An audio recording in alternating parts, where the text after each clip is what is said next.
పెళ్ళైన చాలా ఇళ్లలో జరిగేది ఏంటంటే మగాళ్ళ జీవితాల్లో మీ అమ్మని ద్వేషించు మా అమ్మని ప్రేమించు అనేటటువంటి పరిస్థితి కొంతమంది మగవాళ్ళు చేస్తారు, కొంతమంది కొన్ని కుటుంబాల్లో ఆడవాళ్ళు చేస్తారు.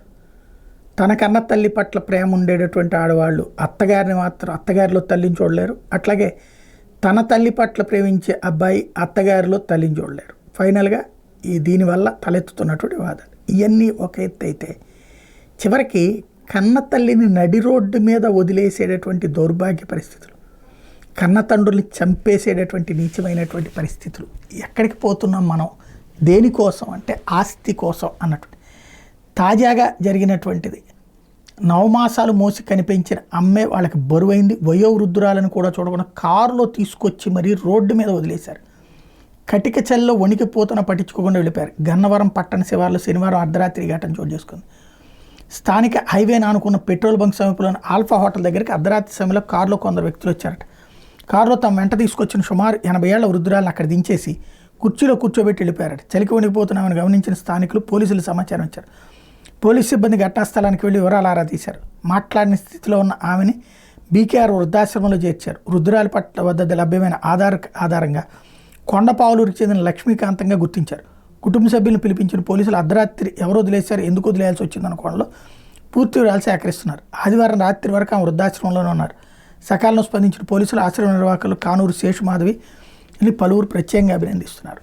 నిజం, అసలే అలాంటి బిడ్డల్ని ముందే ఏం చేయాలి? నువ్వు పోషించలేకపోతే అమ్మ నేను ఇంత అన్నం పెట్టలేనమ్మా, నా స్తోమత ఎంత ఉందని కొంచెం ఓ ముద్ద తగ్గించి పెట్టావంటే ఒక అర్థం ఉంది. లేదా నీ దగ్గర తగ్గించుకుని ఆమెకు పెట్టావంటే అది బాధ్యత. లేదా అమ్మ నువ్వు కడుపు నిండా తినలేకపోతే నేను తినలేకపోతున్నానమ్మా, ఉన్న దాంట్లో కలవగంజో తాగుదామంటాం ఒక ఎత్తు. కానీ నడి రోడ్డు మీద వదిలేసిపోయేటటువంటి దౌర్భాగ్యంకి శిక్షలు ఏదన్నా ఇవ్వాలి.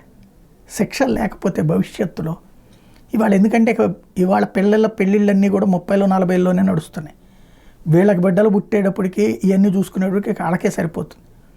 ఇంతకాలం వీళ్ళని వెల్ సెటిల్డ్ కోసం అని చెప్పి జీవితాలు త్యాగం చేసినటువంటి లేదా జీవితాంతం కష్టపడ్డటువంటి వాళ్ళు రేపొద్దున ఇవాళ తాము ఏ పరిస్థితి అయితే క్రియేట్ చేస్తున్న వృద్ధులకి ఇప్పుడు 1% జరుగుతుంది దేశంలో. భవిష్యత్తులో 30% 40%కి చేరిపోబోతోంది. మన బిడ్డలకి మనం బాధ్యత నేర్పట్లే. ఇప్పుడు ఈ తల్లిని వదిలేసిన ఈ బిడ్డలుని రేపొద్దున వాళ్ళ బిడ్డలు చూస్తారా? వదిలేయరా?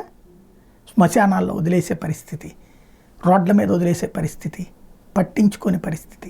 ఎక్కడికి పోతున్నాం మనం?